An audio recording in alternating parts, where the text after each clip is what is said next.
Hey, what's up YouTube? This is FZM Studio. Welcome back guys. In today's video, I've got my hands on the OnePlus 5, so we'll be doing an unboxing and a first look of this wonderful phone. Now, the box has a very simple and sleek design, with the number 5 having an indent in the middle of the box with the OnePlus logo at the top. Certainly the sleekness and the simplicity of the box design does give it that premium feel. So on the left side of the box we can see it says dual camera, clearer photos. So nothing too fancy with the tagline on this particular side. Of course the OnePlus 5 does have a dual lens camera like some of its competitors, but of course more on that later. There's no design or logo or branding on the bottom of the box, and on the right hand side an identical copy of the left side, dual camera with clearer photos, and on the top of the box the red ribbon of the OnePlus 5 logo. In terms of the weight of the box, it's relatively light, nothing too heavy by today's standards. So switching over to the back of the box, we can see a lovely red colour, the usual barcodes, assembled in China, and at the bottom of the box you can see it says shot on OnePlus, created together with our fans. The version that we are looking at today is the massive 128GB of internal storage with 8GB of RAM. Right, let's get straight on to the main event, the unboxing. So as you guys can see, as I've opened the box, we can see the OnePlus 5 is housed very nicely. So the OnePlus 5 is sitting on the main tray with the top edges and bottom edges nicely aligned with the grooves of the main tray itself. So I'll put the OnePlus 5 to the side for a split second and take a look at the further contents of the box itself. So as you guys can see on the main tray, as I turn it around there is an openable seal. So the mini tray itself is housing the main SIM ejector tool, the quick start guide and the safety information booklet. Now unless this phone's got an exploding battery like the Note 7, I don't think you need to read the safety information booklet. And finally, OnePlus have decided to give us some stickers as well. Never settle for an exploding battery. So next up in the unboxing, a lovely touch by OnePlus to include a photo card of a particular shot taken on a OnePlus 5. So as you guys can see, shot on OnePlus by Goncalo Teixeira in Iceland. I think I pronounced his name right. I think that's something quite unique and something that really added to the unboxing experience. So moving on to the remaining contents of the OnePlus 5 box. As you guys can see here, I've got a USB Type-C in red, possibly the most nicest USB you'll ever own. It's also got the main red indentation on the USB port itself, which I think is fantastic. The red theme is also found on the USB Type-C, which I think adds to a lovely effect for the OnePlus 5 experience. So moving on to the main power brick itself, we can see the power supply unit is a 3-pin for the UK variant. We can also see that it's a dash charger, which is basically OnePlus's 5 supercharging equivalent. And turning the power supply unit around, we can see the OnePlus 5 logo in the middle with the USB port, again with the same red theme that I thoroughly think is a fantastic addition for the OnePlus 5. So as you guys can see, nothing left in the box, so let's move on straight to the OnePlus 5. Let's take a look.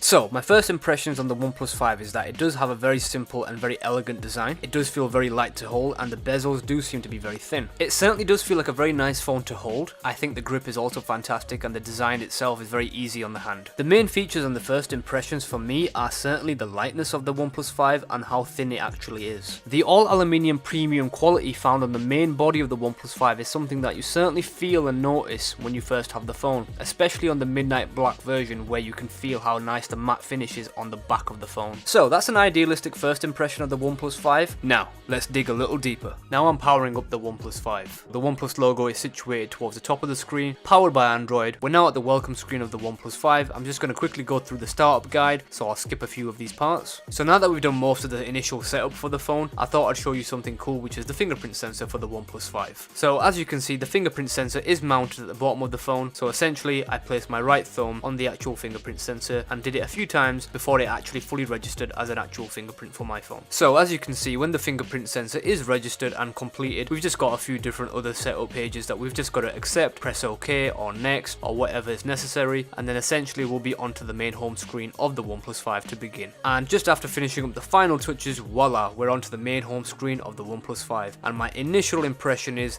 that screensaver is fantastic. So as you can see, I'm opening up the app drawer, I'm just playing around with the OnePlus 5, I'm testing out how Oxygen OS, which is OnePlus's overlay, see how it runs, see how smooth it is. Basically it does remind me of stock Android, which is fantastic. I think OnePlus have done a fantastic job with the way it runs initially. So as you can see from the drop down menu, there is an update that is required for the OnePlus 5. So as we're checking for updates on the OnePlus 5, we can see that there is an update required for Oxygen OS, which is the latest patch. So I simply downloaded it. So now that we can see that the update has completed, I simply rebooted the handset. So now that the reboot is completed, the phone is starting up, and as we can see, the upgrade is going into place. And once again, as I drop down the menu from the top, we can see that the system has been fully updated. As we open up the app drawer and go into the settings, we go all the way down to the bottom of the phone, click about phone. The Oxygen OS version we're on is 4.5.6. So the OnePlus 5 has a 5.5 inch Full HD 1080p display with a screen to body ratio of 73%. The main display itself is an optic AMOLED capacitive touchscreen, which is essentially a Super AMOLED display. The display itself is also protected with Corning Gorilla Glass 5. So moving on to the bottom of the handset, we can see the main home screen, which is the capacitive button, which also acts as a fingerprint sensor. So on the underside of the OnePlus 5, we've got the mono-firing speaker grill on the left hand side, USB Type-C in the middle for dash charging, 3.5mm headphone jack on the right hand side with the mic. So looking at the right hand side of the OnePlus 5, we can see the main power button located under the SIM ejection tray. So looking at the OnePlus 5 on the left hand side, we've got the 3-position alert slider, which basically allows you to mute your phone or silent notifications, and underneath that we've got the main volume rocker. And props to OnePlus 5 for the alert slider, it's very handy and very quick to use. Up front we've got the main earpiece. On the left hand side we've got the secondary camera, which is basically a 16 megapixel lens with an f2.0 aperture with electronic image stabilization, which can record 1080p HD video. Also, a nice touch from OnePlus is that they've pre-installed a screen protector for you on your OnePlus 5. As you can see on the top of the phone, there is no other peripherals such as an IR blaster or a secondary microphone, it's simply blank. So switching over to the back of the OnePlus 5, we can find a lovely midnight black matte finish. The OnePlus logo is situated towards the top of the device with a nice shining finish. The final feature to mention on the OnePlus 5 is of course the dual lens camera setup. So the main camera setup does have a bump, it does extrude ever so slightly from the main back of the phone, and I'm sure you guys are aware of the cliche, which is basically the OnePlus 5 camera setup does resemble that of the iPhone 7 Plus, which there is no doubt. The resemblance to the iPhone 7 Plus isn't just found on the main camera setup, but can also be noted on the antenna strips found on the top and bottom of the device. In terms of the edges found on the OnePlus 5, they are certainly more narrower and slightly more sharper compared to that of the iPhones, which are certainly more rounded. So the dual lens camera setup on the OnePlus 5 has both a standard and telephoto lens. The primary camera is a 16 megapixel f1.7 aperture and the secondary cam is a 20 megapixel f2.6 aperture with a telephoto lens. There's no optical image stabilization on the OnePlus 5, only electronic image stabilization. So overall guys, my first impressions of the OnePlus 5 is remarkable. The phone is absolutely sleek, stylish, minimalistic design. I'm really impressed with what I've seen from the OnePlus range. So with an onboard storage of 128GB with 8GB of RAM, damn, we're gonna do some amazing speed tests in the nearby future, so stick around for that. The Oxygen OS overlay, which gives it that near stock Android experience, is something that I'm really looking forward to testing out. There is absolutely no doubt that OnePlus is definitely a big name in the Android market. I think they are doing absolutely fantastic. The idea that they look at their fans for inspiration and get their opinions from them is something that really matters to me as well. But ultimately guys, I want to see how well the OnePlus 5 competes against the other flagships on the market, and here at FZM Studio with me, we're going to find out just that. So I hope you guys enjoyed this video. Smash that thumbs up button, it really does help me out. Hit that subscribe button if you're new to the channel, and I'll catch you guys on the next one.